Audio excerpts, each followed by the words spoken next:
Novels T V YouTube channel کے دیکھنے والوں کو خوشامدید کہتے ہیں۔ سوال یہ ہے کہ میں تو جانتا ہوں اس شادی کے لیے تم نے بہت کچھ کھویا، بہت تکلیفیں بھی برداشت کی، پر ایسی کوئی کون سی چیز ہے جس کا تمہیں پوری زندگی دکھ رہے گا؟ اس نے میری آنکھوں میں دیکھتے ہوئے پوچھا۔ میں نے آج تک صرف ایک ہی خواب دیکھا اور وہ تھا ڈاکٹر بننے کا۔ میں اس منزل تک پہنچ بھی گئی تھی، لیکن پھر ایک دم سے سب کچھ بدل گیا۔ میری آنکھیں نم ہونے لگی۔ تفصیل سے بتاؤ، اس نے مزید پوچھا۔ میرا کراچی کے ایک میڈیکل کالج میں داخلہ ہو گیا تھا۔ جس دن یہ واقعہ پیش آیا اسی دن مجھے کراچی جانا تھا، پر نصیب کو کچھ اور ہی منظور تھا۔ میرا وہ خواب ہی رہ گیا۔ بس اسی ایک چیز کا زندگی بھر افسوس رہے گا۔ میری آنکھ سے آنسو ٹپک پڑے۔ ہے کم آن، رونا بند کرو۔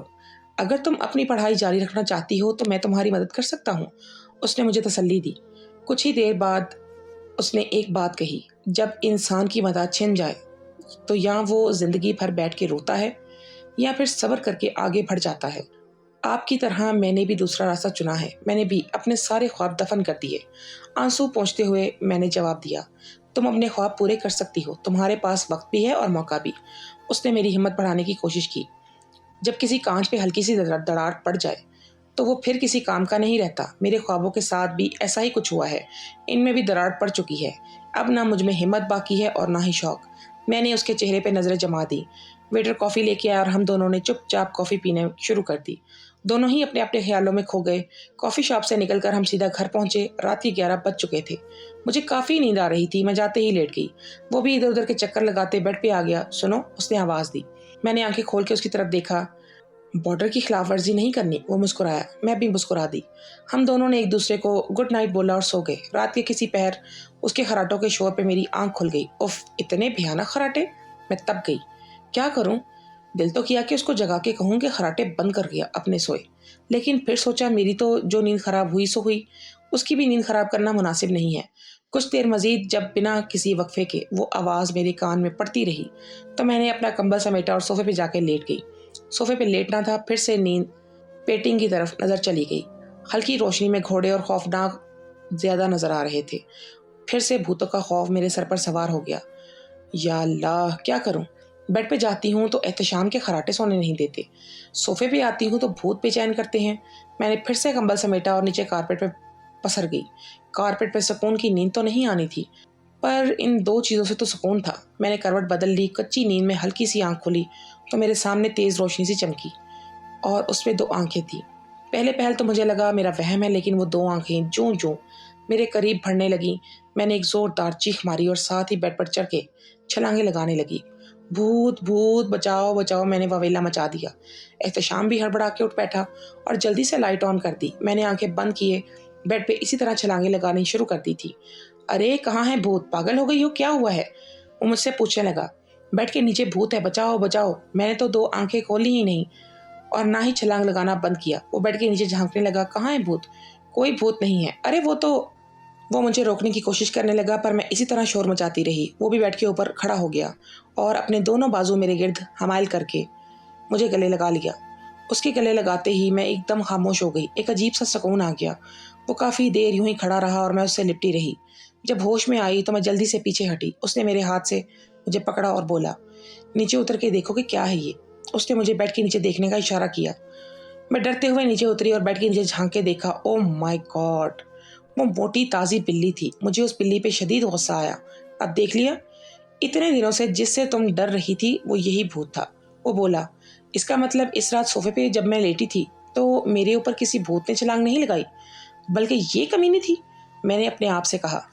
احتشام نے بلی کو کمرے سے نکالا۔ پر تم اس وقت بیڈ کے نیچے کیا کر رہی تھی؟ اس نے گھورتے ہوئے پوچھا۔ آپ کے خراٹوں کی وجہ سے کہاں نیند آنی تھی مجھے، اس لیے کارپیٹ پہ سو گئی، میں نے جواب دیا۔ میرے خراٹے؟ نو وے! اس نے نفی میں سر ہلایا۔ بعد میں پتا چلا جسے میں احتشام کے خراٹے سمجھ رہی تھی وہ بھی اس بلی کی آواز تھی۔ حد ہے ویسے، یہ بلی تو میری جان کا عذاب بنی ہوئی ہے۔ میری ہر پریشانی کے پیچھے اسی کا ہاتھ تھا۔ جب تسلی ہوئی تو ہم لوگ سکون کی نیند سوئے۔ اگلے دن صبح جب زکیہ اور اماں کام پہ آئے تو میں زکیہ کو لے کے پیپل کے نیچے پہنچی اور انویسٹیگیشن کرنے لگی کہ آخر اس کے چہرے پر اس دن خون کے قطرے کہاں سے گرے۔ پرندوں کے پروں اور فرش پہ ہلکے خون کے قطروں کے نشان اس بات کی گواہی دے رہے تھے کہ یہ بھی اسی بلی کی کارستانی ہے۔ بھوت والا خوف سر سے ٹلا تو زندگی سکون میں آ گئی۔ یہ اور بات تھی کہ احتشام کو مجھے چھیڑنے کا مضبوط مدعا مل گیا تھا۔ آج کا دن بہت ہی اچھا تھا۔ آہستہ آہستہ میں اس ماحول کی عادی ہونے لگی تھی۔ ہر گزرتے دن کے ساتھ میرے سبھی وہمیں ختم ہونے لگے تھے۔ جہاں اماں سے ماں کا پیار میسر تھا، وہیں احتشام میری ہر چھوٹی اور بڑی چیز کا خیال رکھنے لگا۔ میں نے ٹی وی لاؤنج میں جان چھوڑ دی اور گھر کے کاموں میں دلچسپی لینا شروع کر دی۔ اس بات کے لیے اماں کافی معترض تھیں۔ ہر ایک پل ان کی رہنمائی احتشام کو سمجھنے میں مددگار ثابت ہوتی رہی۔ ایک دن شام میں باتیں کرتے کرتے اماں نے یوں ہی پوچھ لیا، بیٹا تمہیں اپنے ماں باپ کی یاد نہیں آتی؟ ان کا یہ سوال میری آنکھیں نم کر گیا اور دیکھتے ہی دیکھتے میں سسکیوں میں آ گئی۔ اگلے ہی دن احتشام میرے لیے ایک موبائل فون لے آیا، جسے لینے سے میں نے انکار کر دیا۔ اس کا یہی سوال تھا کہ مجھے اپنے گھر والوں سے رابطہ کرنا چاہیے اور انہیں اپنی خیریت سے آگاہ کرنا چاہیے، پر میں اپنی ضد پہ ڈٹی رہی۔ اس گھر سے نکلتے ہی جو میں نے ایک قسم کھائی تھی، اس قسم کو میں کسی صورت توڑنا نہیں چاہتی تھی۔ ہفتوں سے بات مہینوں تک جا پہنچی۔ احتشام اور میرا رشتہ اور زیادہ مضبوط ہونے لگا، لیکن یہ رشتہ سراسر دوستی پہ محیط تھا۔ نہ تو اس نے کبھی شوہر ہونے کا حق جتایا اور نہ ہی میں نے بیوی کے روپ میں کبھی اس کے سامنے جانا ضروری سمجھا۔ سنو، میں لان میں بیٹھی اماں کے ساتھ سبزی کاٹنے میں مصروف تھی۔ احتشام کی آواز پہ میں چونکی۔ اس نے اپنے ہاتھ پہ پکڑا موبائل فون میرے کان کے ساتھ لگا دیا۔ میں اس سے پوچھنے لگی کہ کون ہے، پر اس نے بنا بولے اشارہ کیا کہ بات کروں میں۔ ہیلو، میں نے فون کان سے لگاتے ہی بات کی۔ بینا میری بچی، امی کی آواز میرے کانوں میں پڑی۔ امی؟ بلا ساختہ میں سسکیوں میں آ گئی۔ دوسری جانب ان کی بھی حالت میرے جیسی ہی تھی۔ ان بیتے دنوں میں ان کے بارے میں نہ سوچنے کی جو قسم میں نے کھائی تھی، ایک پل میں ٹوٹ گئی۔ کیسی ہو بیٹا؟ کیسی ہوں گی؟ آپ کیسی ہیں؟ اور بابا؟ کاشف بھائی کا نام جیسے ہی میری زبان پہ آیا، پھر سے وہی کڑواہٹ میرے لہجے میں اتر آئی۔ ایک بار جب کنویں میں دھکا دے ہی دیا تو اب کیا پوچھتی ہیں کہ میں کیسی ہوں؟ میری آنکھوں سے آنسو جاری تھے۔ میری بچی، وہ کچھ بولنا چاہ رہی تھی۔ آپ کی بیٹی اسی دن مر گئی تھی جب آپ نے اسے ہمیشہ ہمیشہ کے لیے اپنے گھر سے رخصت کیا تھا۔ آپ کے اور میرے بیچ کوئی رشتہ باقی نہیں ہے۔ میرے ہر لفظ میں کرواہٹ تھی۔ ہم مجبور تھے بینا، وہ بولی۔ اب میں مجبور ہوں۔ اللہ کے واسطے پھر کبھی مجھ سے بات کرنے کی کوشش مت کیجیے گا۔ یہ کہہ کے فون کاٹ دیا۔ فون میں نے احتشام کو تھمایا اور بھاگتی ہوئی کمرے میں چلی گئی۔ آج اتنے دنوں بعد جتنے پرانے زخم تھے پھر سے ہرے ہو گئے تھے۔ کافی دیر گھٹنوں پہ سر ٹیکے میں روتی رہی۔ کچھ دیر گزری تو احتشام اندر آیا۔ میری آنکھوں سے اب بھی آنسو جاری تھے۔ اس نے آگے میرے کندھے پہ ہاتھ رکھ دیا۔ سنبھالو خود کو، بولا۔ میں ٹھیک ہوں، میں نے آنسو پہنچتے ہوئے جواب دیا۔ میں مانتا ہوں ہم دونوں کے ساتھ جو بھی ہوا وہ ہماری مرضی کے خلاف تھا، لیکن اسے پورے معاملے میں ہر شخص اپنی جگہ پر مجبور ہی تھا، اور خاصے طور پر تم اور تمہاری فیملی۔ وہ سمجھانے لگا۔ تمہاری کیا مجبوری تھی؟ میں نے اس کی طرف دیکھا۔ میری مجبوری؟ اس نے ایک آہ بھری۔ کیوں، تم مجبور نہیں تھے کیا؟ تمہاری رضا شامل تھی؟ میں نے سوال کیا۔ میری مجبوری اور نوعیت کچھ اور تھی، تم نہیں سمجھو گی، وہ بولا۔ میں نہیں سمجھوں گی یا تم پھر مجھے سمجھانا ہی نہیں چاہتے؟ اس بار میں اسے اسی کی صورتحال میں بھاگنے دینا چاہتی تھی۔ کیا مطلب ہے تمہارا؟ وہ جھلا کے بولا۔ میرا مطلب بالکل صاف ہے۔ میں ابھی تک تمہاری مسٹری سے ناواقف ہوں۔ نہ آج تک تم نے مجھے یہ بتایا کہ آخر کون سی ایسی مجبوری تھی جس نے تمہیں مجھ پہ شادی کرنے پر مجبور کیا، اور نہ ہی مجھ سے پہلے کی تمہاری زندگی کا کچھ بھی اندازہ ہے مجھے۔ میں اٹھ کھڑی ہوئی۔ اور آج تم میری ماں سے بات کروا کے مہان بن گئے؟ اور بائی دا وے، میری ماں نے تم سے کیسے رابطہ کیا؟ او رائٹ، ہینا سے تمہارا رابطہ ہے۔ میں بات کی تہہ تک پہنچ گئی۔ جواباً وہ خاموش کھڑا رہا۔ کیوں، اس دن تو تم لوگوں کی طرف ہینا اور میرے بھائی کو جان سے مار دینے کی دھمکیاں دینے کا کام شروع تھا، پھر اچانک تمہارا دل موم کیسے ہو گیا اپنی کزن کے لیے، اور وہ بھی ایسی صورت میں جب اس کی وجہ سے تمہاری کل متاع تم سے چھین لی گئی تھی؟ میں نے اس کی آنکھوں میں آنکھیں ڈال کے سوال کیا۔ وہ پھر سے بھی خاموش رہا۔ احتشام صاحب کب تک خاموش رہیں گے؟ آج نہیں تو کل سچ اگل ہی دیں گے، اور کہہ دیں آپ بھی جھوٹے ہیں اور آپ کا خاندان بھی۔ آپ لوگوں نے مجھے اور میرے گھر والوں کو بے وقوف بنایا ہے، دھوکہ کیا ہم لوگوں کے ساتھ۔ یہ کہہ کے میں اپنے کمرے سے باہر جانے لگی۔ اس نے میری کلائی سے پکڑا مجھے اور ایک جھٹکے سے دیوار کے ساتھ لگا دیا، اور خود میرے بالکل قریب آ کے بولا، سچ جاننا ہے تمہیں تو سنو، میرا ہینا سے پہلے دن سے ہی رابطہ ہے، یا یوں کہوں کہ میرا اس سے کبھی رابطہ ٹوٹا ہی نہیں تھا۔ اور اتنا ہی نہیں، میں نے اپنے ہاتھوں سے ہینا کا بھائی تمہارے کے ہاتھ میں ہاتھ دیا تھا۔ ہینا کی طرف سے گواہ میں تھا۔ اتنا بہت ہے یا پھر اور بھی کچھ سننا ہے؟ اس نے ایک جھٹکے سے میرا ہاتھ چھوڑا اور میں بیڈ پہ جا گری، اور وہ پاؤں پٹکتا کمرے سے باہر نکل گیا۔ پھر سے میری آنکھیں آنسوؤں سے بھر گئیں اور آنسو رواں ہو گئے۔ میری ہر بربادی کا موجب جو شخص تھا، میں اسے ہی مسیحا سمجھ بیٹھی تھی۔ کیوں کیا اس نے ایسا؟ کیوں اس نے میری زندگی برباد کی؟ اسے خود کیا ملا؟ میرے دماغ میں سوالوں کا انبار پھر سے لگنے لگا۔ कितनी कोशिशों के बाद तो दिल उस पर यकीन करने लगा था। आज उसने इस यकीन की किरचियाँ बिखेर दी थी और मैं फिर से वही बीना बन गई जो मेरी हकीकत थी। मेरी हर बर्बादी का मौजब जो शख्स था, उसके लिए मेरे दिल में कुछ नहीं रहा था। बीना बीबी, खाना लग गया है, खा लें, ज़किया ने आके कहा। मुझे भूख नहीं है, मैंने जवाब दिया। अच्छा, वो ये कह के चली गई। काफ़ी देर गुजर गई, ज़किया फिर से बुलाने आई। मैंने फिर से मना कर दिया। बेटा, खाने से क्या लड़ाई? अम्मा आगे कहने लगी। मेरी खाने से नहीं, अपनी किस्मत से लड़ाई है, मैंने उन्हें जवाब दिया। कब तक इस किस्मत को बैठ के रोती रहोगी? अम्मा बोली। जब तक मैं जिंदा हूं तब तक। मेरी आंखें फिर से तर हुई। बच्चे, जिंदगी का रुख हमेशा उसी जानिब होता है जिस तरफ हम उसे देखना नहीं चाहते। अम्मा आके मेरे पास बैठ गई। बिल्कुल सही कहा आपने, पर जब जिंदगी के रास्ते किसी और की वजह से बदल जाएं, तो ऐसी तब्दील को दिल नहीं मानता है और ना ही दिमाग। मैंने उनकी तरफ देखते हुए कहा।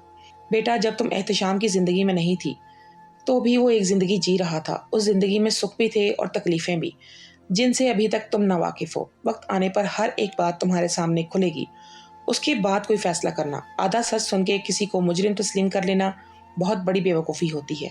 उन्होंने एहतशाम की वकालत शुरू कर दी। वाह, तो इसका मतलब मेरी पूरी जिंदगी उसकी पिछली जिंदगी के राज जानने में ही कटेगी? मैंने चिढ़कर कहा। जिंदगी तो कट ही जाती है, ऐसे काट लो या वैसे, लेकिन समझदारी इसी में है मसले बढ़ाने की बजाय सुलझा के जिया जाए। वो कोशिश कर रही थी कि मैं अपना गुस्सा थूक दूं, लेकिन इस वक्त मैं जिस हालत में तो चार थी, उनकी कोई बात मेरा दिमाग तस्लीम करने को तैयार न था। मैं उठ खड़ी हुई और एहतशाम के कमरे में जाकर अपना सामान समेटने लगी। बेटी, ये क्या कर रही हो? अम्मा ने पूछा। मैं अपना सामान लेकर हिना के कमरे में जा रही हूँ। मुझे इस शख्स के साथ एक कमरे में नहीं रहना। मैंने उन्हें अपना फैसला सुनाया। ए हाय बेटी, क्यों ऐसी बेवकूफ़ी कर रही हो? ऐसा करने से हकीकत बदल जाएगी। वो बोली। मैं जानती हूँ ऐसा करने से कुछ भी नहीं बदलने वाला, लेकिन मैं अपने ज़मीर को और नहीं मार सकती। इस घर से दूर जाना मेरे बस में नहीं है, लेकिन मैं इससे तो दूर रह सकती हूँ ना। मेरे दिमाग पे जिद सवार थी और वो उठ के बाहर चली गई। मैंने अपने कपड़े अलमारी से निकाल के बेड पे रख दिए और बाकी चीज़ें समेटने लगी।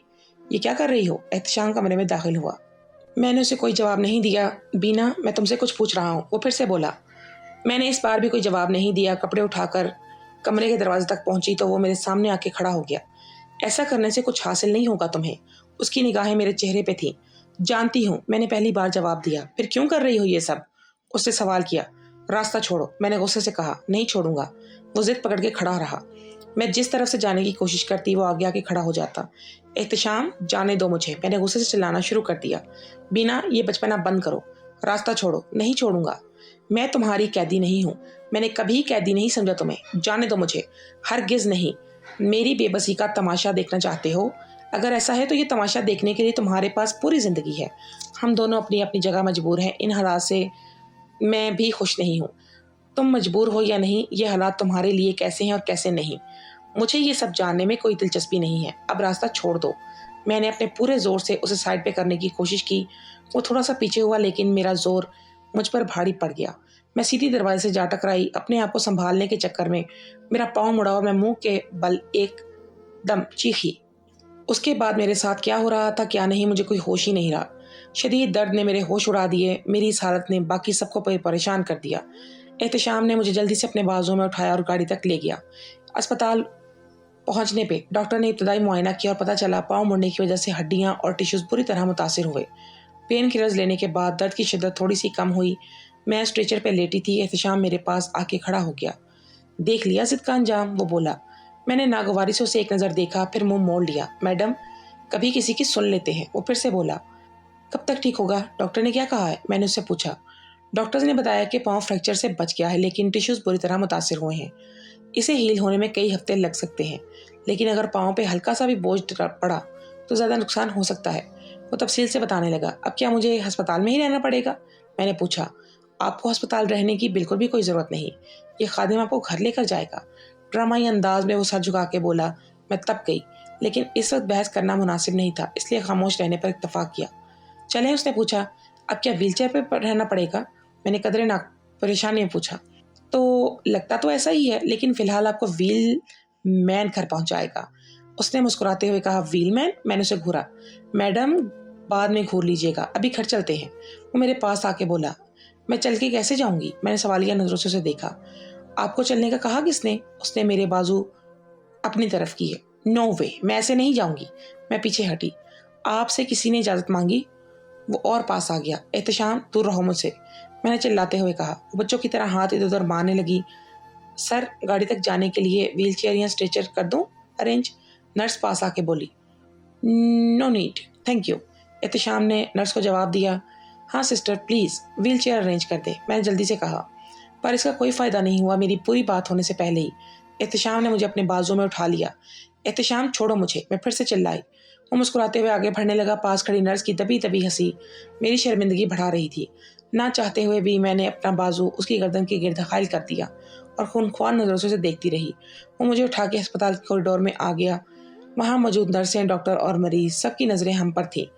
मैं जानबूझ के किसी तरफ देखना नहीं चाहती थी, लेकिन उनकी सरगोशियाँ और हल्की हल्की हंसी मुझे पानी पानी कर रही थी। ये तुमने अच्छा नहीं किया। मैंने अपना हाथ उसकी गर्दन से थोड़ा ऊपर करके सर के बालों में डाला और ज़ोर से खींचा। बाल छोड़ो मेरे, वरना मैं चिल्लाना शुरू कर दूंगा। वो बोला। तो चिल्लाओ, मुझे कोई फर्क नहीं पड़ता। मैंने तेवरी चढ़ा ली। लोग क्या कहेंगे, कितनी एहसान फरामोश लड़की है, एक तो बोझ उठाया हुआ है और ऊपर से बेचारे के बाल खींच रही है। वो इधर उधर देखते हुए बोला। बहुत शौक है ना तुम्हें हीरो बनने का, ये लो। मैंने फिर से बाल खींचे। उफ, अब अगर तुमने बाल खींचे तो नीचे पटक दूंगा। वो झिल्ला के बोला। पटक दो, मुझे भी शौक नहीं है तुम्हारे हाथों पर सवार होने का। मैं बोली। फेंक दो नीचे? हाँ फेंक दो, चलो ये लो। उसने अपने हाथों की ग्रिप ढीली कर दी। नहीं नहीं प्लीज़, मैं गिर जाऊंगी। मैंने उसकी शर्ट के कॉलर्स पकड़ लिए। फिर बाल खींचोगी? वो घूरते हुए बोला। नहीं नहीं खींचूंगी, मैंने इल्तिजा की। पक्का? वो सवालिया नज़रों से मुझे देखने लगा। हाँ हाँ पक्का, मैंने उसे यकीन दिलाया। गुड। एक मायने खेज मुस्कुराहट उसके लबों पे उतर आई। मैं अंदर ही अंदर जल भुन गई। काफ़ी वजनी हो तुम, क्या खाती हो? वो फिर से बोला। वजनी? मैं बिल्कुल भी नहीं। मैं बोली। उफ, बाजू थक गए मेरे, आह। वो कराते हुए बोला। तो क्या मैंने कहा था कि मुझे उठाओ? मैं चिढ़ के बोली। चलो उतरो फिर। उसने मेरे चेहरे पे अपनी नज़रें गाड़ दी। नहीं नहीं, मैं कैसे उतरूं? डॉक्टर ने बोला है ना पाँव पे वजन नहीं डालना, मैंने दरख्वास्त की। मलका आलिया, आपने मुझे शाही सवारी समझ रखा है क्या? घर तक बाहों पे उठाकर लेके नहीं जा सकता। गाड़ी आ गई है। उसने गाड़ी की तरफ इशारा किया। ओह अच्छा। मैं गाड़ी की तरफ देख के बोली। उसने बड़े आराम से मुझे नीचे उतारा और गाड़ी का दरवाज़ा खोल के मुझे बिठाया। हम घर पहुंचे तो अम्मा और ज़किया पहले से ही बाहर खड़ी थी, हमारा इंतज़ार कर रही थी। एहतशाम ने गाड़ी से उतर के दरवाज़ा खोला और अपना हाथ आगे बढ़ाया। मैंने नागवारी से देखते हुए कहा। प्लीज़ अम्मा और ज़किया के सामने शर्मिंदा ना करो मुझे। मैं नहीं चाहती तुम इन दोनों के सामने मुझे उठाओ। मैंने कहा। अम्मा? वो अम्मा की तरफ मुड़ के बोला। जी बेटा। अम्मा उसके पास आके बोली। आप बिना वो कमरे तक उठा के लेके जा सकती हैं? उसने पूछा। नहीं बेटा, मेरी कमर में इतना जोर कहाँ। अम्मा हंस पड़ी। ज़किया, तुम उठा लोगी? वो ज़किया की तरफ मुड़ा। नहीं साहब। ज़किया भी मुस्कुराने लगी। देखा तुम कितनी वजनी हो, कोई भी तुम्हें नहीं उठा सकता। वो मेरी तरफ देख के बोला। मैंने गुस्से से उसे घूरा। ओह यस, खादिम चचा, वो तुम्हें उठा लेंगे। वो गेट की तरफ जाने लगा। उफ रुको, वो झल्ला के बोली। मैं मुझसे कुछ कहा? वो बनावटी मासूमियत से बोला। मैंने अपने बाजू फैला दिए। वो मेरे पास आया और अपनी बाहों में उठा के मुझे अंदर ले गया। ज़किया और अम्मा की हंसी मेरे कान में पड़ी। मैंने हिना के कमरे में ही जाना ज़रूरी समझा और कहा। वो ड्राइंग रूम से गुजरा तो मैं बोलने लगी। ओह अच्छा, देखो मैंने तुम्हें जहाँ से उठाया था वहाँ पे छोड़ दूंगा, वहाँ से तुम खुद चली जाना जहाँ मर्जी। वो कंधे झुका के बोला। मैं बेबसी से उसे देखती रही। उसे जाके अपने बेडरूम में मुझे लिटा दिया।